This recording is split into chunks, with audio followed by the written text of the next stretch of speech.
Assalamualaikum warahmatullahi wabarakatuh.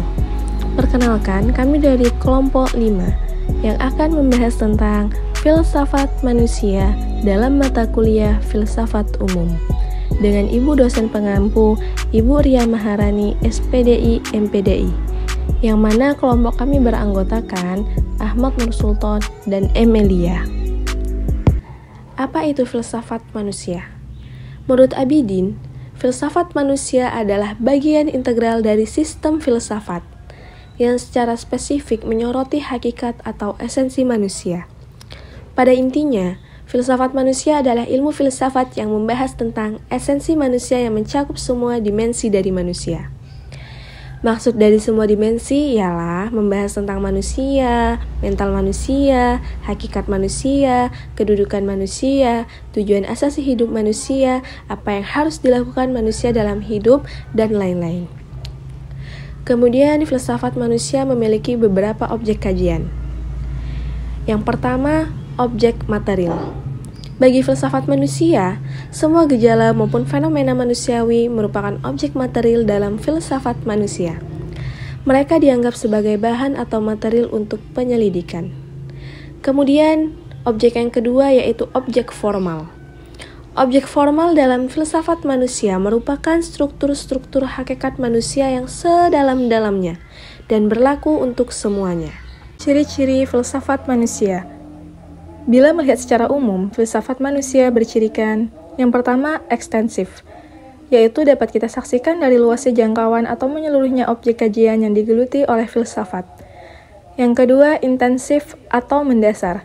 Filsafat adalah kegiatan intelektual yang hendak menggali inti hakikat atau esensi, akar atau struktur dasar yang melandasi segenap kenyataan.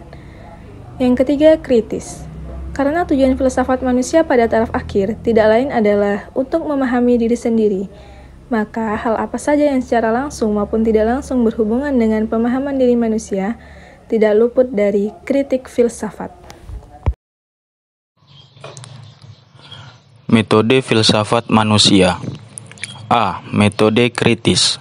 Melakukan kegiatan kritis dari pendapat para filsuf tentang manusia dan menambahkan dari pengalaman serta pengetahuan sendiri. Biasanya dengan metode ini tidak membawa ke arah pemahaman yang benar-benar positif.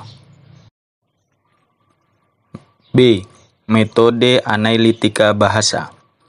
Bertitik tolak pada penggunaan bahasa sehari-hari dengan menyelidiki hubungan bahasa dengan pikiran dan kegunaan bahasa dalam ilmu pengetahuan dan filsafat. C. Metode fenomenologi. Metode ini berusaha menemukan kembali pengalaman asli dan fundamental melalui beberapa langkah, yaitu fenomena yang diselidiki sejauh disadari secara langsung dan fenomena diselidiki sejauh merupakan bagian dari dunia yang Adapun beberapa manfaat mempelajari filsafat manusia.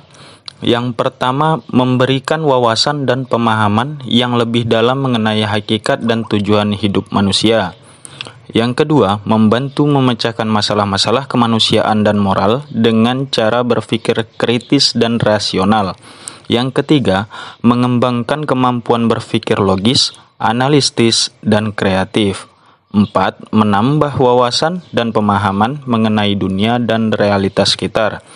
Dan kelima, meningkatkan kapasitas untuk membuat keputusan yang tepat dan berkualitas. Kesimpulan, filsafat manusia merupakan sebuah hasil dari perumusan yang ada mengenai siapa sebenarnya manusia dan bagaimana hakikat dari manusia itu sendiri dan segala yang berkaitan pada seseorang manusia. Bisa juga diartikan sebagai sebuah pandangan tentang hakikat yang sebenarnya dari keadaan dan kehidupan manusia beserta dengan segala kaitannya yang telah dirumuskan melalui sebuah proses berpikir secara mendalam. Baiklah, sekian penjelasan tentang filsafat manusia. Kurang dan lebihnya mohon maaf. Kami akhiri. Wassalamualaikum warahmatullahi wabarakatuh.